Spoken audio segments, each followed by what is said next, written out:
नहीं आपको बताया था, बल्कि इनकी साउंड पढ़नी है आपने, ठीक है, साउंड से पढ़ना है। अलिफ अ अंगूर, फिर आप अलिफ से बोले, अलिफ अ अंगूर,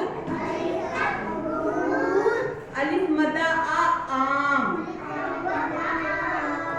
बे ब बिल्ली, पे प पेंसिल। ये देखिए बोर्ड पे भी मैंने आपको बनाया है, अलिफ अ अंगूर, अलिफ मदा आ आम, बे ब बिल्ली, पे प पेंसिल। ठीक है, अब आपने साउंड से पढ़ना है।